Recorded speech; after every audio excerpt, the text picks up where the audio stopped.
दोनों बातें हक बजानिब है कि घर से जो तरबियत मिली थी वो भी इसी हवाले से कि नात ख़ानी करनी है और अच्छे तरीके से करनी है। मैंने शिगिर्दी की है नदीम वारसी साहब। सबसे पहले जो शेखुपुरा आता है जहाँ आप रहते हैं, जी जी, तो आपके इलाके से बड़ी मोहब्बतें मिलती हैं और आपकी बदौलत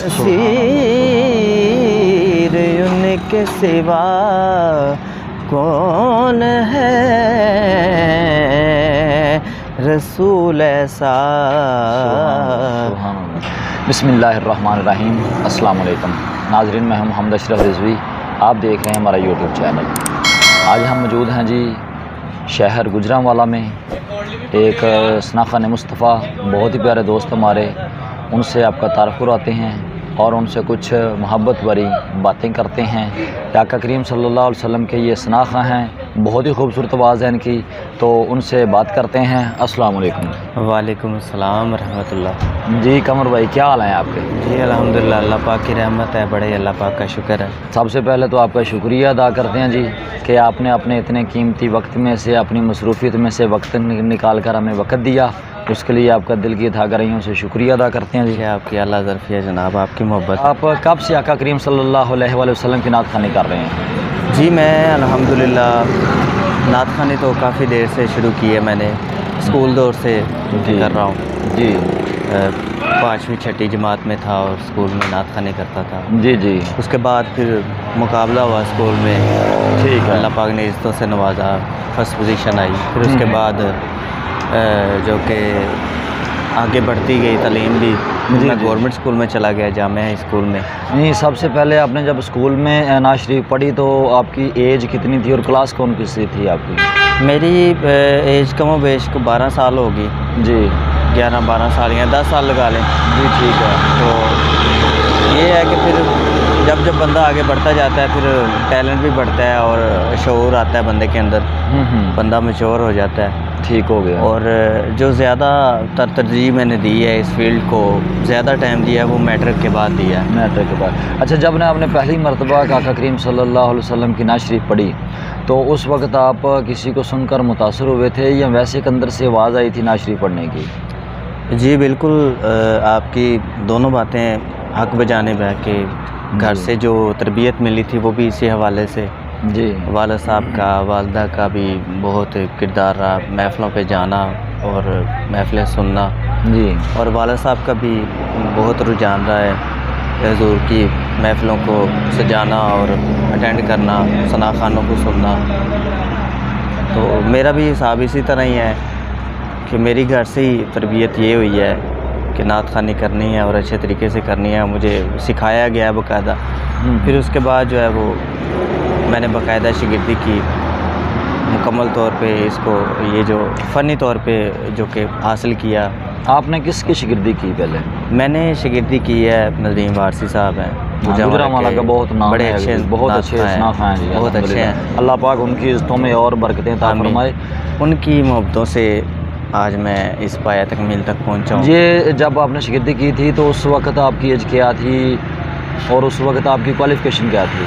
उस वक़्त मेरी क्वालिफ़िकेशन थी 9th क्लास, सन 2009 की बात है। उस वक़्त आपने वारसी साहब से शिगिर्दी? जी, उस वक़्त मैं उनका बाकायदा शिगिर्द हुआ। बाकायदा शिगिर्द हुआ और फिर उनसे तालीम हासिल। शिगिर्द होने से पहले आपने उनको सुना था या वैसे किसी के कहने पे शिगिर्दी? नहीं, मैंने सुना तो नहीं था, इतना गौर नहीं था किया जी, लेकिन जब मैं महसूस कर रहा था ना कि मुझे एक टीचर की ज़रूरत है तो फिर मैंने गौर किया अपने इलाके की तरफ कि मेरे इलाके में कौन कौन से अच्छे सनाखान जी, कि जिनके पास मैं जाऊं और जो मुझे टाइम दें। तो फिर मैंने सबको देखा और वारसी साहब की तरफ मैं बढ़ा। ठीक तो हो ये उनकी आला ज़रफ़ी है, उनका प्यार है कि उन्होंने मोहब्बत फरमाई। अल्लाह पाक उनको जज़ाए खैर अता करे। आमीन आमीन। तो अल्लाह पाक उनको लंबी ज़िंदगी अता फरमाए जी, उनकी आवाज़ में दर्द पैदा फरमाए। ये उनकी मोहब्बत है, उन्होंने एक्सेप्ट कर लिया। अच्छा, तो इस वक्त यानी कि तकरीबन कितने साल बताया आपने हो चुके हैं? जी मैंने 2009 की बात कर 2009 की बात की आपने। अच्छा, तो 2009 से लेकर अब 2022 चल रहा है जी, 2022 चल रहा है। इस वक्त तक आप किन किन इलाकों में पढ़ चुके हैं? जी मैं अल्हम्दुलिल्लाह 2015 से जो मैंने बाहर निकलना शुरू किया, उससे पहले अपने इलाके में ही महदूद रहा हूँ। अच्छा, इलाके में और उस्तादों के साथ ही? उस्तादों के साथ ही ड्यूटी जी, दी है। ठीक और हो फिर गया। 2015 में मुझे इजाज़त मिली कि आप पढ़ लिया करें महफ़िलों में। ठीक हो गया। और फिर मैं उसके बाद बैरून इलाकों में जाना शुरू किया। ठीक हो गया। और सबसे पहले जो शेखुपुरा आता है जहाँ आप रहते हैं, जी जी। तो आपके इलाके से बड़ी मोहब्बतें मिलती हैं। जी, और जी। आपकी बदौलत अल्लाह पाक ने बड़ी इज़्ज़तें दी हैं उस तरफ भी। जी, अल्लाह आपको सलामती दे। उसके बाद खैबर पख्तूनख्वा है, जी। मीरपुर आज़ाद कश्मीर है, ठीक हो कोटली गया। आज़ाद कश्मीर है, डडियाल है, नकियाल है और बलूचिस्तान भी जाता रहा हूँ। जी जी। तो काफ़ी ज़्यादा इलाके, रहीम यार खां, लिया, बखर, इन इलाकों में तो मेरी सबसे हाज़िरी हो ज़्यादा चुकी है। आपको किस इलाके के लोग अच्छे मिले? किन उन्होंने ज़्यादा आपको इज़्ज़त दी, हौसला अफजाई की आपकी? कहाँ आपको सबसे ज़्यादा लुत्फ़ आया पढ़ने का?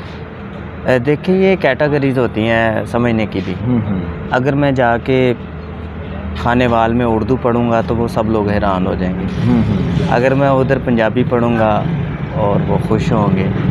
तो ये बस हमको इसी तरह चलना पड़ता है, जैसा देश वैसा बेस। ऐसा बेस के अगर हिसाब से। मैच्योरिटी की बात करें तो 2-3 इलाके हैं जहाँ अच्छा सुना जाता है और अच्छी फरमाइशें भी होती हैं, अच्छे स्टेज होते हैं, जी जी। जिनमें लाहौर है, गुजरांवाला है, सियालकोट है, शेखुपुरा, जो सनती शहर हैं बड़े बड़े, बिल्कुल सही। इनमें हर तरह के शख्स मौजूद हैं और तरह तरह की फरमाइशें आती हैं और दिल खुश हो जाता है बिल्कुल कि सही। ये दौर इतना अवामी दौर है, अभी भी क्लासिकल सुनने वाले मौजूद हैं। बिल्कुल सही है। हम खुद खुशी महसूस करते हैं जब हमें कहते हैं कि आप क्लासिकल कलाम सुनाएं, बिल्कुल सही। क्योंकि शुरुआत क्लासिकल से ही मैंने अल्हम्दुलिल्लाह की और बड़ी खुशी की बात है। बिल्कुल सही है। तो इसके बाद आपका नेक्स्ट क्या प्रोग्राम है? सिर्फ महफ़िल नात का सिलसिला है या इसके साथ को अपना कोई कारोबार भी, कोई बिज़नेस का सिलसिला है?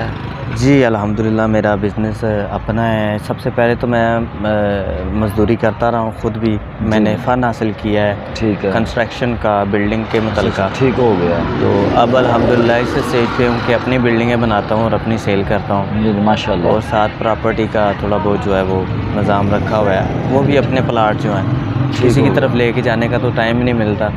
अपने प्लाट ही हैं, बस अपनी इन्वेस्टमेंट पे सारा मामला आता है। और अल्लाह पाक ने इज़्ज़त रखी है, घर का निज़ाम चल रहा है। जी। अल्लाह पाक की ये रहमतें हैं। तो टोटली जो है मैंने नात खाने को सिर्फ अपना शौक़ रखा हुआ है। जी जी। जैसे तरबियत मिली थी घर से कि इसको बेचना नहीं है, इसको तकसीम करना है, बिल्कुल बांटना है, तो उनकी बस ये बात को हमने पल्ले बनना है। अच्छा, इसके अलावा आपकी ज़ाती ज़िंदगी के बारे में अगर पूछा जाए तो आपका सबसे बेहतरीन शुगल कौन सा है?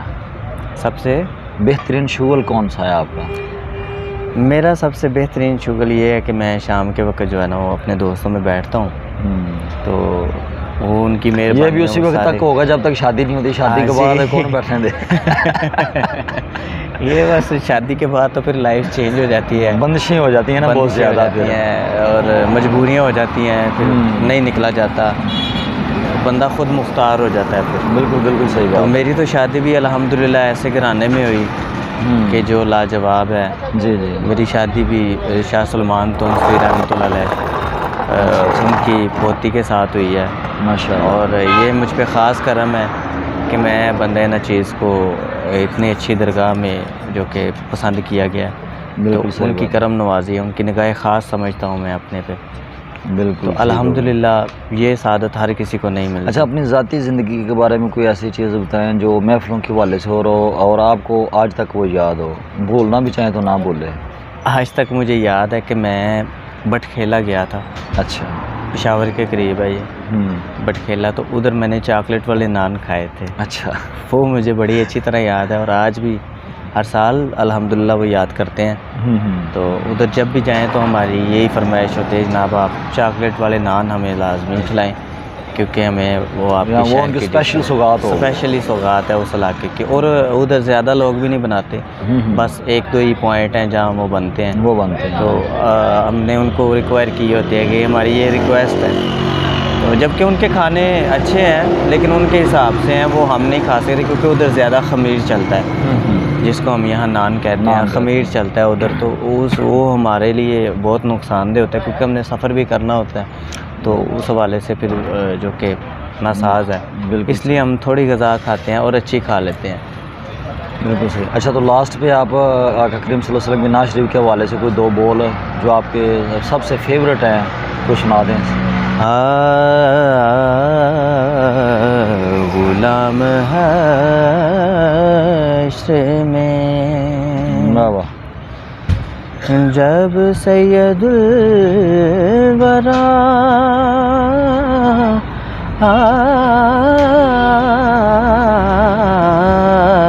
के चले वाह वाह, सुभान अल्लाह, लिवाए सुभान अल्लाह। हमद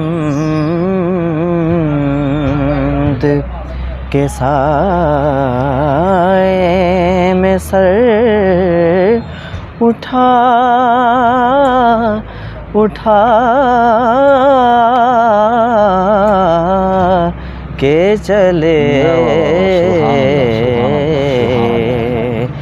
गुलाम हश्र में। इसका मक्ता मैं पेश करता हूँ। कलाम तो बहुत वसी है और बहुत मज़ेदार है जी। इसका मक्ता जिसमें पूरे कलाम की जान है, माशाअल्लाह। मक्ता पेश करता हूँ। गुलाम हश्र में नसीर उनके सिवा कौन है, रसूल ऐसा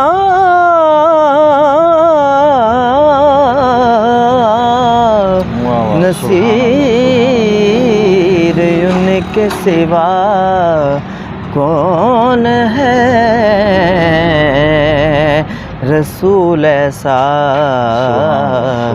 जो बख्शवाने पे आए तो बख्शवा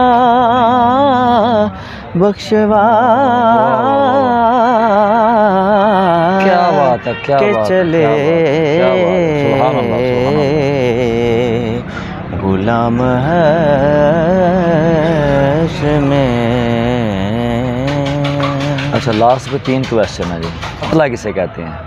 मतला कहते हैं कि कलाम का जो दूसरा बोल होता है ना, उसको मतला कहते हैं। अंतरा किसे बोलते हैं? अंतरा जो अशार होते हैं उनमें से एक शेर को आप अंतरा कह यानी सकते कि हैं। 2 लाइनों को आप अंतरा दो कह लाइनों सकते को हम हैं। अंतरा और मक्ता कहते हैं। किसे कहते हैं? मक्ता वो होता है जिसमें शायर का जिसने लिखा होता है कलाम, उसका नाम होता है। यानी कि आखिरी शेर जिसे आखिरी कहते शेर वही होता है, उसको मक्ता कहते हैं। हैं। आपका बहुत शुक्रिया जी, आपने जी, अपने जज़ाकल्लाह। कीमती वक्त में से हमें वक्त दिया। और रात के इस पहर हाँ और रात के इस पहर जबकि तकरीबन 1:29 हो चुके हैं तो इस वक्त आपने हमें वक्त दिया, आपका बहुत शुक्रिया। सभी हजरात जो कि दोस्त अब आप इस हमारी वीडियो को देख रहे हैं, आपसे गुजारिश है कि इस चैनल को सब्सक्राइब ज़रूर कीजिए और बेल को भी दबा दीजिए ताकि आपको रेगुलर नोटिफिकेशन अपडेट्स मिलती जाएँ। मुझे आप सबकी मोहब्बतों का शुक्रिया। अल्लाह हाफिज़। अस्सलाम वालेकुम।